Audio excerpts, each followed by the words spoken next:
Shalom, mes bien-aimés dans le Seigneur, que Dieu vous bénisse, et nous vous souhaitons le bienvenu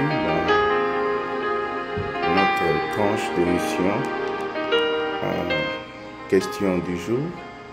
Question du jour, c'est une tranche que nous avons mis en place juste pour répondre à vos différentes questions que vous nous envoyez.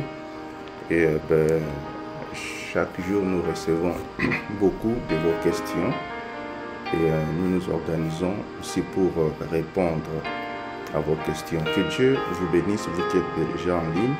Merci d'inviter des amis, merci d'inviter et de partager cette vidéo et d'inviter des amis. Et ceux qui nous suivent via YouTube, n'oubliez pas de like et de vous souscrire. Abonnez-vous sur notre chaîne YouTube Daniel Katunda. Que Dieu vous bénisse. Alors aujourd'hui, nous avons reçu une question d'un bien-aimé qui veut savoir comment être sûr qu'on est sauvé. Comment être sûr qu'on est sauvé. Nous allons prier avant tout. Seigneur Dieu, nous bénissons ce moment. Nous bénissons ta présence. Nous bénissons l'action du Saint-Esprit au milieu de nous. Parlez-nous, éclaire-nous par ta parole. Fais-nous du bien, bénis mon frère, ma soeur, au nom de Jésus. Amen. Amen. Donc, que Dieu vous bénisse. Notre question du jour est de savoir comment être sûr et certain qu'on est sauvé. Qu'on est sauvé parce que c'est une question qui concerne tous, concerne tout croyant. Non pas seulement les chrétiens, mais aussi des autres religions, des musulmans et autres. Ils veulent aussi savoir comment être sûr qu'on est sauvé et qu'on a la vie éternelle. Alors nous, étant des chrétiens et nous basant sur la Bible, nous allons essayer de répondre à cette question par rapport à la Bible, à la lumière de la parole, comme nous l'avons l'habitude dans cette émission. Comment être sûr qu'on est sauvé? La Bible est claire à ces propos. La Bible présente le salut au travers d'une personne. Et cette personne, c'est la personne de Jésus-Christ. Dans les livres de Actes des Apôtres, chapitre 4, verset 12, la Bible dit « Il n'y a de salut en aucun autre nom, car il n'y a aucun nom qui a été donné parmi les hommes par lesquels ils peuvent être sauvés, si ce n'est le nom de Jésus-Christ. » Donc nous prêchons le salut en Jésus-Christ. Il est le seul qui n'avait pas péché, mais qui s'est fait pécheur pour sauver les hommes. C'est pourquoi la Bible dit « Car Dieu a tant aimé le monde qu'il a donné son Fils unique, afin que quiconque croit en lui ne périsse point, mais qu'il ait la vie éternelle. » Donc le salut est uniquement dans le nom d'une personne, Jésus-Christ, qui est le sauveur du monde, qui est le sauveur de l'humanité. Alors comment ça se passe? Comment arriver à obtenir ce salut que Christ nous donne? En fait, il a déjà tout accompli pour nous à la croix. Par sa mort, il a tout accompli. Il a payé la dette du péché de l'homme. Il a payé pour la rançon, pour racheter les hommes de leur péché. Et quelle est la part de l'homme? C'est simplement de croire. Simplement de croire en Jésus, de croire en l'œuvre qu'il a accomplie à la croix pour avoir la vie éternelle. C'est pourquoi la Bible dit dans Romains chapitre 10 verset 9, la Bible dit « Si tu confesses de ta bouche le Seigneur Jésus, et si tu crois dans ton cœur que Dieu l'a ressuscité des morts, tu seras sauvé. » C'est aussi simple que cela. Si tu confesses de ta bouche le Seigneur Jésus, et si tu crois dans ton cœur que Dieu l'a ressuscité d'entre les morts, tu seras sauvé. Le verset 10 dit, je lis Romains chapitre 10, verset 10 maintenant, la Bible dit, car c'est en croyant du cœur que l'on parvient à la justice, et en confessant de la bouche qu'on parvient au salut. Voilà. Tu vois, donc c'est en croyant du cœur et en confessant de la bouche. Si tu crois dans ton cœur et tu confesses dans ta bouche Jésus qui est Seigneur, ça veut dire croire dans son cœur, c'est croire en son œuvre, croire au sacrifice qu'il a accompli à la croix, croire au salut qu'il nous donne à travers de sa mort et de sa résurrection, et l'inviter dans son cœur, l'inviter dans sa vie, parce qu'on s'est rendu compte que on était pécheurs, on vivait dans les péchés, et encore on ne pouvait pas se sauver soi-même. Il n'y a que lui qui n'avait pas péché qui peut nous sauver. Donc le salut, c'est croire en Jésus-Christ. Donc celui qui croit dans son cœur que Jésus-Christ est le Fils de Dieu et qu'il est mort pour les péchés de l'humanité et qu'il les reçoit dans sa vie, il est sauvé. Alors, comment ça se passe?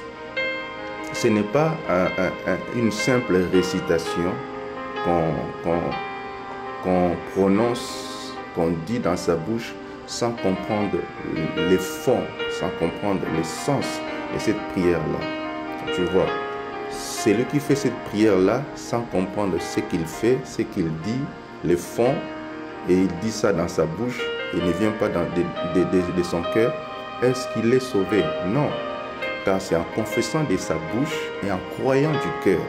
Donc il faut que la bouche confesse, il faut que le cœur croie aussi. Tu dois croire et comprendre ce que tu fais. Donc tu comprends que moi là, j'étais perdu, j'étais dans l'autoroute de l'enfer à cause de mes péchés. Et Christ, il y a 2000 ans, il est mort à la croix pour moi, pour mes péchés. Et il me dit que je vienne à lui. Il va prendre mes fardeaux, mes péchés. Il va me donner sa vie et sa sainteté, sa justice. Parce que j'avais péché, j'étais injuste devant Dieu. J'étais un coupable devant Dieu. Mais lui a subi la mort. Le châtiment qui devait me revenir est tombé sur lui. Donc il a pris ma place à la croix. Parce que lui a été déjà châtié pour moi à la croix. Moi, je suis justifié devant Dieu. Donc, en croyant en lui, en le recevant dans mon cœur, je suis sauvé. Je n'ai plus candidat à la mort. Je ne suis plus candidat à la mort, ni au châtiment, ni à la colère de Dieu. Parce que Christ a payé mes péchés, a payé pour mes péchés. Et moi, je reçois sa vie. C'est aussi simple que cela. Il faut confesser dans sa bouche et croire dans son cœur. Croire dans son cœur. Donc, le salut se passe d'abord sur le plan intérieur, sur le plan de notre esprit. Sur le plan de notre esprit. Et quand je crois, quand je le reçois dans mon cœur, la Bible dit que je suis né de nouveau. C'est la nouvelle naissance. C'est une voie obligatoire pour parvenir au salut. Il faut naître de nouveau. C'est ce que Christ, quand il s'entretenait avec Nicodème, Nicodème vient lui parler et lui pose certaines questions. Christ lui répond, il dit, en vérité, je te le dis, si un homme n'est né de nouveau, il ne peut voir le royaume des cieux. Donc si un homme n'est né de nouveau, il ne peut jamais voir le royaume des cieux. Donc il faut que l'homme naisse de nouveau. Tu vois, il faut que l'homme naisse de nouveau. Et Christ continue, il dit dans le verset 5, Jean 3, verset 5, il dit, Jésus répondit, en vérité, je te le dis, si un homme n'est né d'eau et d'esprit, il ne peut entrer dans le royaume des cieux. Il faut naître en esprit, naître de nouveau. Et verset 6, il dit, ce qui est né de la chair est chair. Ce qui est né de l'esprit est esprit. Verset 7, ne t'étonne pas que je t'ai dit, il faut que vous naissiez de nouveau. Il faut. Il faut que tu naisses de nouveau. Parce que quand tu vis dans les péchés, c'est comme si tu n'existais pas. C'est comme si tu ne vis pas encore. Tu es mort. Mais si tu es né de nouveau, tu fais partie maintenant de la famille de Dieu. Et comment ça se passe, la nouvelle naissance? La nouvelle naissance, c'est simple. Quand tu reçois Christ, le jour où tu reçois Christ dans ton cœur, dans ton esprit, dans ton cœur, comme ton Seigneur et ton Sauveur, c'est ce jour-là que tu es né de nouveau. Le jour où tu te rends compte que tu étais un homme pécheur, que tu vivais dans les péchés, dans l'iniquité, dans la désobéissance, tu étais séparé de ta source, de Abba, de la source de ton Créateur. Et quand tu réalises cela, c'est comme cet enfant prodigue qui était loin de son père. Quand tu réalises cela, tu reviens au pied du Seigneur, tu reviens au bas de la croix, tu confesses tes péchés, tu acceptes Christ sincèrement dans ton cœur comme ton Seigneur et comme ton Sauveur. Et bien, ces jours-là, tu es né de nouveau, tes péchés te sont pardonnés, ton nom est inscrit dans les livres de vie et tu es devenu enfant de Dieu et tu es sauvé. C'est aussi simple que ça. Alors, comment le savoir? C'est par la foi. C'est par la foi. J'ai la foi que je suis sauvé. Parce que la Bible me donne certaines garanties de mon salut. Et je crois par la foi que mes péchés me sont pardonnés. Je crois par la foi que je suis devenu enfant de Dieu. Je crois par la foi que mon nom est inscrit dans les livres de vie. Je crois par la foi, quand il viendra, il va me prendre avec lui. C'est par la foi que ça se passe. Parce que la nouvelle naissance dont nous parlons ici, ce ne sont pas des choses physiques, ce sont des choses spirituelles qu'on ne peut toucher, qu'on ne peut voir physiquement. Ça se passe sur le plan spirituel. La nouvelle naissance se passe sur le plan spirituel. C'est dans ton esprit que tu nais de nouveau. Donc cette nouvelle naissance ou cette transformation se fait dans ton homme intérieur. Dans ton homme intérieur. Quand le jour où tu crois, tu acceptes Christ. La Bible dit dans le livre de Jean, chapitre 1er, verset 12, « Mais à tous ceux qui l'ont reçu, à ceux qui croient en son nom, à ceux qui croient au nom de qui? Au nom de Jésus.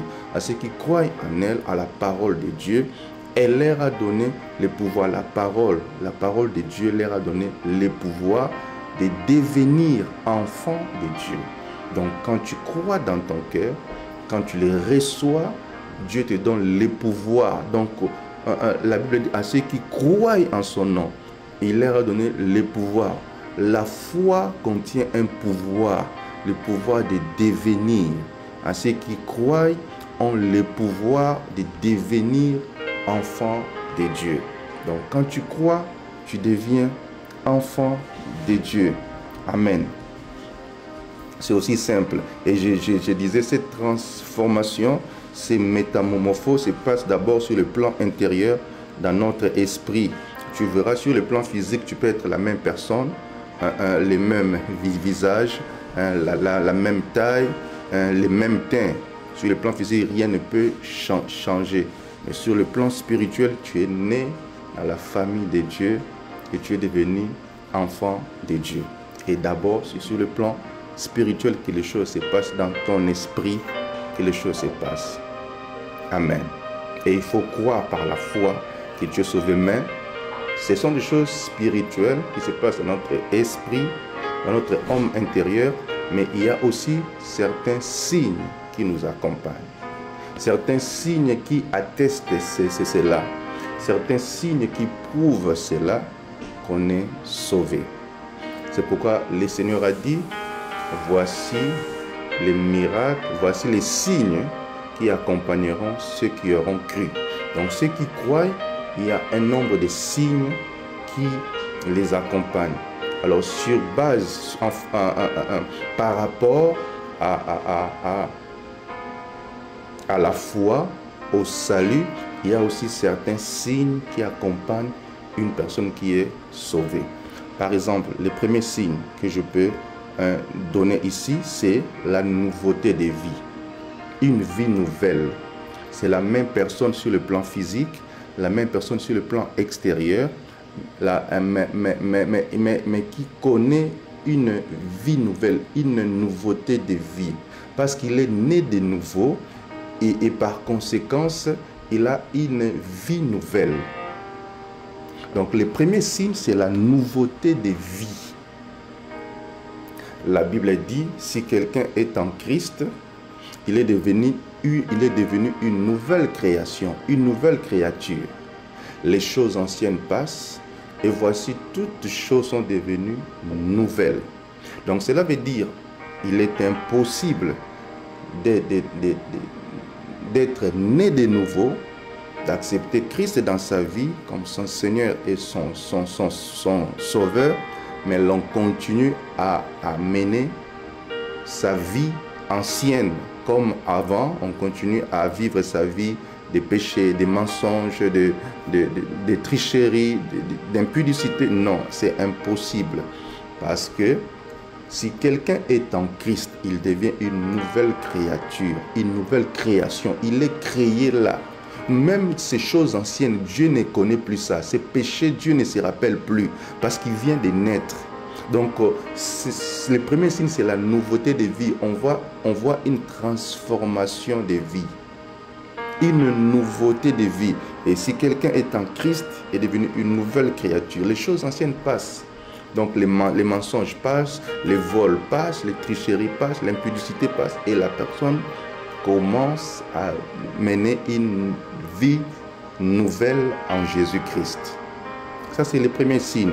C'est pourquoi la Bible dit dans Romains chapitre 6, verset 4, la Bible dit, nous avons donc été ensevelis avec lui par le baptême de sa mort, afin que, comme Christ est ressuscité des morts par la gloire du Père, de même nous aussi, nous marchons en nouveauté de vie. Nous marchons en nouveauté de vie. Donc les choses anciennes passent. La colère, la haine, les mensonges, les commérages, les critiques, donc toute cette vie-là ancienne passe et la personne est une nouvelle créature, une nouvelle création, une nouvelle vie s'imprègne en lui et commence à marcher en nouveauté de vie. Éphésiens 4, 22, la Bible dit, à vous dépouiller eu égard de votre vie passée, vous voyez, nous sommes depuis notre vie passée, du vieil homme qui se corrompt par la convoitise trompeuse, à être renouvelé dans l'esprit, dans votre intelligence, et à revêtir l'homme nouveau, créé selon Dieu dans une justice et une sainteté qui produit la vérité, à revêtir l'homme nouveau, créé selon Dieu. Cet homme-là est à l'image de Dieu, à la ressemblance de Dieu, et la vie de Dieu coule en lui. Donc, celui qui est sauvé commence à marcher en nouveauté de vie. C'est le premier signe. Le deuxième signe, c'est le renouvellement de l'intelligence et le changement de priorité. Celui qui est sauvé, qui a reçu Christ, son intelligence est renouvelée, ou bien son intelligence est éclairée, son intelligence est illuminée. Il ne voit plus les choses de la même manière, parce qu'il est maintenant, il voit des choses à la lumière de la parole et à la lumière du Saint-Esprit. Il y a une forme de renouvellement de l'intelligence et de changement de priorité. C'est pourquoi la Bible dit, ne vous conformez pas au siècle présent, Romains chapitre 12, verset 2, ne vous conformez pas au siècle présent, mais soyez transformés par le renouvellement de l'intelligence. Donc tout homme qui malgré ses diplômes, malgré ses moyens, malgré ses gratte-ciel, ses comptes en banque, malgré sa renommée, malgré les rangs qu'il occupe dans la société, s'il n'a pas Dieu dans son cœur, la Bible l'appelle insensé. Il est insensé. L'insensé dit dans son cœur, Dieu n'existe pas. Mais un homme intelligent est celui qui cherche Dieu. Et celui qui a reçu Christ, il y a un renouvellement de l'intelligence. Il est éclairé et même ses priorités changent. S'il avait comme priorité son travail, son mariage, ses études, les choses des matériels, ses priorités deviennent plus d'abord les priorités du Père. Le cœur des pères lui est communiqué. Les buts ou les objectifs, les desseins de Dieu lui est communiqué. Il ne vit plus pour lui-même, il vit pour accomplir les desseins de Dieu. C'est comme les parents de Jésus étaient en train de les chercher alors qu'il avait 12 ans. Il s'est retrouvé dans les temples. Les parents lui disent, pourquoi tu nous as fait ça? Voici 3 jours que nous te cherchons. Christ, à l'âge de 12 ans déjà, leur répond, pourquoi me cherchez-vous? Ne savez-vous pas que je dois m'occuper des affaires de mon Père? Donc il était conscient qu'il avait des priorités. Et les priorités qui caractérisaient sa vie, ce n'étaient pas des choses que lui voulait, mais il vivait pour accomplir la volonté du Père. Donc quand on est né de nouveau, on change de priorité. Dieu devient notre priorité. Le royaume des cieux devient notre priorité. C'est pourquoi la Bible dit, cherchez premièrement le royaume des cieux et sa justice, et le reste vous sera donné par-dessus. Donc celui qui est né de nouveau comprend qu'il ne vit plus par sa propre volonté. Car la Bible dit, car vous avez été rachetés à un grand prix, glorifiez Dieu avec votre corps et votre esprit qui appartiennent à vous-même. Car vous ne vous appartenez plus à vous-même. Donc celui qui est né de nouveau ne s'appartient plus à lui-même, mais il appartient à Dieu. Et il vit pour accomplir la volonté de Dieu. Christ a dit aux disciples, ma nourriture, c'est d'accomplir l'œuvre de celui qui m'a envoyé. Il dit, Père, n'est-il pas possible d'enlever cette coupe devant moi, mais non pas ce que je veux, mais ce que toi tu veux. Est-ce que tu vis pour accomplir la volonté de Dieu? Est-ce que tu vis pour accomplir tes rêves, tes priorités, tes plans, tes projets, ou pour accomplir les projets de Dieu? Et à ces propos, Dieu nous a fait grâce, nous avons écrit un livre qui est sur Amazon, que vous pouvez trouver. Il y a pour titre « Servir au dessein de Dieu et marquer sa génération ». Donc celui qui vit, qui est né de nouveau, qui est sauvé, vit pour Dieu et ses priorités changent. C'était le deuxième point. Le troisième point, c'est la paix de Dieu qui surpasse toute intelligence.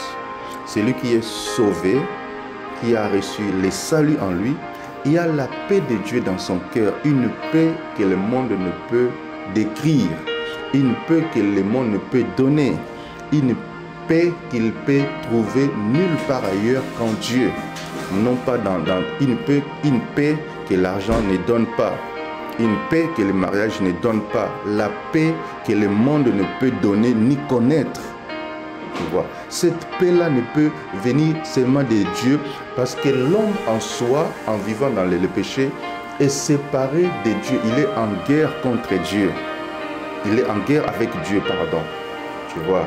Mais quand on est réconcilié avec Dieu, on a fait la paix avec Dieu et cette paix-là s'imprègne en nous.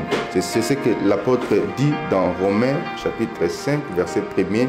Il dit, étant justifiés par la foi, nous avons la paix avec Dieu par notre Seigneur Jésus-Christ. Alléluia. Nous avons la paix. La paix avec notre Dieu. Nous avons fait la paix avec Dieu. Avant, nous étions en guerre avec Dieu. Nous avons fait la paix par notre Seigneur Jésus-Christ. C'est pourquoi la Bible dit dans Philippiens chapitre 4, verset 6, « Ne vous inquiétez de rien, mais en toutes choses, faites connaître vos besoins à Dieu par des prières et des supplications avec des actions de grâce. » Verset 7. « Et la paix de Dieu qui surpasse toute intelligence gardera vos cœurs et vos pensées en Jésus-Christ. » On a la paix du Seigneur. On dort en paix, on se réveille en paix parce que nous avons la paix avec Dieu. Peu importe ce que le monde dise, peu importe les guerres, des bruits de guerre, peu importe les maladies, les coronavirus, tout ce que le monde connaît, nous, enfants de Dieu, nous avons la paix avec Dieu. Nous sommes en paix avec le Seigneur. On dort en paix, on n'est pas inquiet. Vous voyez, tu vois, David dans le psaume 27, il dit, même si une guerre s'est levée, même si une armée campait autour de moi, mon cœur serait malgré cela plein de confiance. Donc je serai en paix, je peux même dormir. Parce que j'ai dans ma barque celui qui a la puissance, la capacité de calmer toute tempête. Je n'ai peur de rien. J'ai la paix du Seigneur qui surpasse toute intelligence. Donc les gens peuvent te dire comment tu es dans la paix dans cette situation. Parce que c'est une paix que les hommes ne peuvent expliquer, que le monde ne peut donner. Cette paix-là ne peut nous provenir que de Dieu. Et la paix de Dieu qui surpasse toute intelligence gardera vos cœurs et vos pensées en Jésus-Christ. C'est pourquoi Christ souvent, en parlant à ses disciples, il disait que la paix du Seigneur soit avec vous. Il leur disait souvent, je vous donne ma paix, je vous laisse ma paix. Je ne vous la donne pas comme le monde les donne, non. Moi, je vous donne une paix éternelle, une paix indescriptible, une paix que le monde ne peut connaître. Donc, un des signes qu'on est sauvé, c'est la paix du Seigneur qui remplit nos cœurs et qui surpasse toute intelligence. Est-ce que quelqu'un peut dire Amen? Et Christ nous a même appelés à la paix selon Colossiens chapitre 3, verset 15, la Bible dit, et la paix de Christ à laquelle vous avez été appelés pour former un seul corps règne alors dans vos cœurs. Donc nous avons même été appelés à la paix. Donc Dieu, en nous appelant, nous donne la paix. Donc tu dois ressentir cette paix-là dans ton cœur. Peu importe ce que tu as, ce que tu vis, mais la paix du Seigneur est l'une des caractéristiques de ceux-là qui sont sauvés. 4. La joie d'appartenir dans la famille de Dieu. La joie d'appartenir dans la famille de Dieu. Tu dois éprouver cette joie-là. La joie d'être enfant de Dieu. La joie d'être sauvé. La Bible dit, Christ tressaillit de joie par les Saint-Esprit. Il était rempli de joie. Et nous aussi, mes bien-aimés, nous devons éprouver cette joie-là. Cette joie-là qui ne provient pas de mon nouveau travail. Une joie qui ne provient pas parce que je me suis marié, parce qu'on m'a promis un mariage. Une joie qui ne provient pas parce qu'on m'a promis la promotion. Une joie qui ne vient pas parce que ma femme me dit qu'elle est enceinte et j'attends un enfant. Non. Ça, ce sont des joies qui peuvent se transformer. Mais la joie qui vient de Dieu dure toujours. Et l'une des choses que les chrétiens éprouvent, c'est la joie du Seigneur. La joie. C'est pourquoi la Bible dit, réjouissez-vous en tout temps, réjouissez-vous. Soyez dans l'allégresse, parce que votre récompense est grande dans les cieux. La joie d'avoir le bonheur, la joie d'avoir Christ dans sa vie surpasse tout ce que les hommes peuvent avoir. Parce que l'argent ne peut procurer le bonheur. Les hommes, l'homme, la femme ne peut te donner le bonheur. La joie, la véritable, se trouve en Dieu, en Jésus-Christ. Alléluia. Et Christ parla à ses disciples dans Jean chapitre 16, verset 22. Il dit, car nul ne vous ravira votre joie. Donc c'est une joie que je vous donne et nul ne vous ravira cette joie. Donc pas même la mort, pas même la pauvreté, pas même la misère. La joie d'avoir Dieu ne peut être ravie par aucune circonstance, aucune chose, aucun homme. Christ a dit, nul ne peut vous ravir. Donc la joie que dans le monde peut être ravie un jour. Tu vois, tu avais la joie d'avoir un mari, mais ce mari-là peut te tromper. Tu peux divorcer de ce mari-là. Mais la joie que Dieu donne ne peut jamais être ravie. Nul ne ravira votre joie.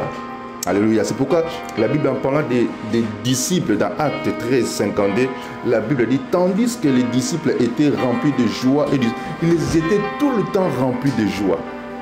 Ils étaient tout le temps remplis de joie, et cette joie-là venait du Saint-Esprit. Cette joie-là venait du fait qu'ils appartenaient à Dieu. Même quand ils étaient dans les tribulations, Paul dit même, regardez les épreuves que vous traversez. Ça c'est Jacques 1. Il dit, regardez les épreuves que vous traversez comme un sujet de joie. Vous devez être même dans la joie quand vous êtes dans des épreuves. Alléluia. Donc l'un des signes, l'une des choses qui éprouve, qui témoigne, c'est que c'est la joie du Seigneur. 2 Corinthiens 7, 4, la Bible dit, je suis comblé de joie au milieu de toutes nos tribulations. Même au milieu des tribulations, au milieu des angoisses, des épreuves, de la mort, de la maladie. Moi, je suis comblé de joie. Pourquoi? Parce que cette joie-là vient du Saint-Esprit et de Dieu seul. Un cinquième signe, c'est la soif de la prière et de la parole. Quand on est sauvé, on a constamment soif de la prière et de la parole. C'est comme un enfant nouveau-né a besoin, si à chaque fois elle veut que sa maman l'allaite, elle a besoin du lait, le lait maternel. Tout le temps, elle pleure. L'enfant pleure pour que la maman lui donne la nourriture. Et quand on est né de nouveau, il y a une soif, il y a un désir ardent de prier, d'écouter la parole, d'écouter les prédications. Je me rappelle quand nous sommes convertis, on avait soif. J'allais chercher mon pasteur au bureau pour lui demander des questions, pour qu'il nous prêche, qu'il nous enseigne. Et j'étais collé à lui parce que c'était un homme qui avait une forte connaissance de la parole. Et j'aimais aller chez lui au bureau, demander des questions, écrire, avoir des enseignements. J'avais tout le temps soif d'écouter la parole et de prier. Et quand on a commencé à servir, on a gagné des frères et des sœurs dans l'église. Il y a des frères que j'ai encadrés. Je me rappelle, il y en a qui venaient me chercher. Ils avaient tellement soif. Ils voulaient que je les enseigne, que je partage avec eux la parole. Il y en a qui venaient me chercher à la maison avec des cahiers pour écrire des prédications. C'est comme ça, quand on a reçu Christ dans sa vie, on a soif de sa parole. On a soif de la prière.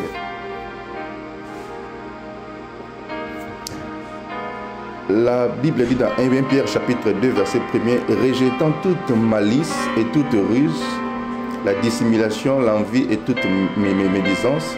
1 Pierre chapitre 2 verset 2, désirez comme des enfants nouveau-nés les laits spirituels purs, afin que vous croissiez pour les saluts.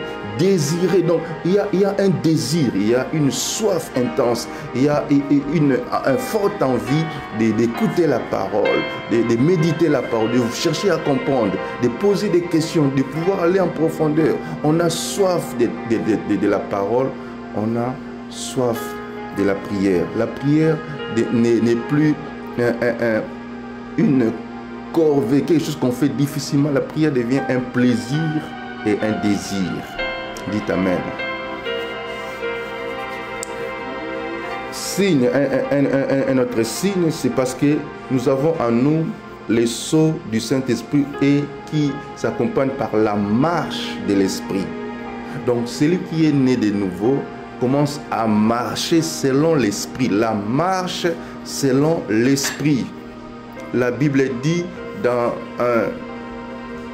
le livre, l'épître aux Galates, chapitre 5, la Bible dit, marchez selon l'Esprit et vous n'accomplirez pas les désirs de la chair. Un autre signe, c'est la marche selon l'Esprit. On ne marche plus selon soi, selon ses compréhensions, selon son éducation, selon ce qu'on connaissait, selon le monde, selon les stars de ce monde, selon un film que tu as suivi, selon... Non. On commence à marcher selon l'Esprit. La Bible dit, car ceux-là qui sont conduits par l'Esprit sont fils de Dieu. Donc les sixième signe, c'est quand on commence à marcher selon l'Esprit. La marche selon l'Esprit de Dieu. Et la Bible dit, ne savez-vous pas que votre corps, parce que notre corps est devenu le temple du Saint-Esprit, et le Saint-Esprit de Dieu habite en nous, et c'est lui qui nous conduit. Christ a dit quand il viendra, il vous conduira dans toute la vérité. Il vous convaincra. Donc celui qui est sauvé, qui a reçu Christ, il commence à marcher selon le Saint-Esprit. Il ne marche plus selon la chair. Il n'est plus dominé par la chair. Il n'est plus conduit par la chair. Il n'est plus conduit selon le monde. Non, non.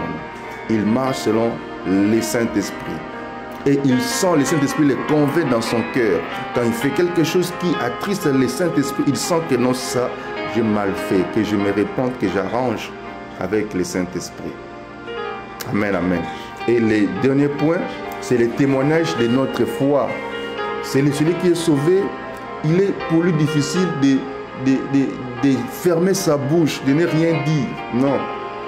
Parce que il a découvert un trésor caché. La Bible dit, j'aime ça, le royaume des cieux est comme un trésor caché dans un champ. Celui qui découvre va vendre tout ce qu'il a et vient acheter les champs dans lesquels est caché les trésors du royaume des cieux. Donc c'est son plus grand bonheur. Il a découvert la plus grande bénédiction, la plus grande richesse. Alors il ne peut jamais se taire, il doit confesser sa foi.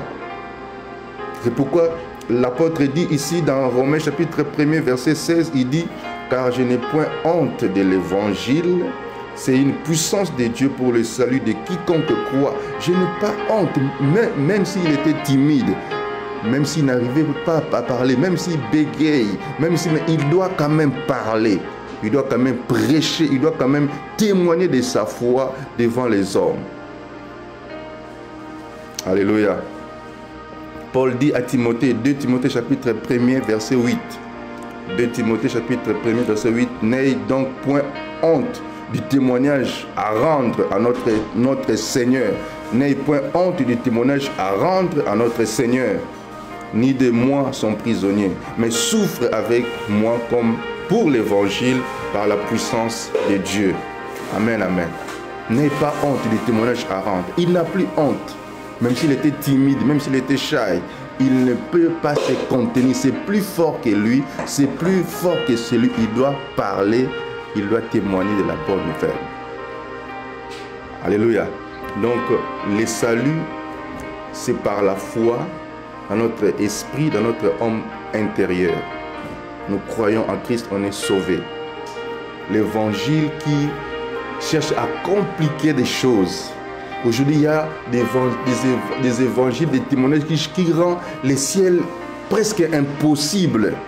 Oh, j'ai vu une personne en enfer parce qu'il avait fait ça. J'ai vu une personne en enfer à cause de ça. Non, comme si que donc Dieu est là pour seulement veiller. Non, ça c'est l'évangile qui vient de l'enfer. L'évangile de Christ est simple. Tu crois, tu es sauvé. C'est par la foi. Et Christ lui-même est là pour nous soutenir.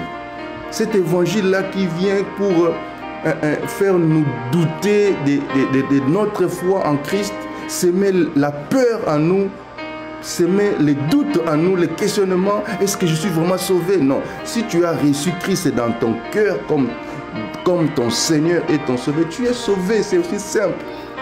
Mais il y a des signes qui accompagnent cela aussi pour prouver que je viens de les dire. Donc un, c'est la nouveauté de vie. 2, c'est le renouvellement de l'intelligence et le changement des priorités. 3, c'est la paix du Seigneur qui surpasse toute intelligence qui garde nos cœurs. 5, c'est la joie d'appartenir à la famille de Dieu, la joie que Dieu donne.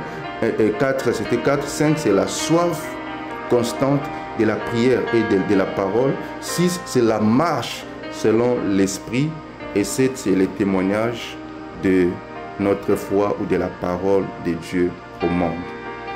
Que Dieu vous bénisse. Nous espérons avoir répondu à cette question, comment être sûr qu'on est sauvé. C'était un plaisir pour nous de répondre à cette question. Donc vous pouvez nous envoyer vos questions sur les informations qui sont là en bas.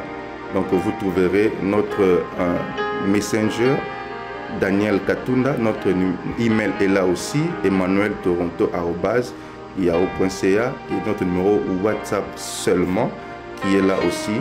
Donc, vous pouvez nous envoyer vos questions. Il nous fera un plaisir de vous répondre. Que Dieu vous bénisse. Que la paix du Seigneur soit avec vous.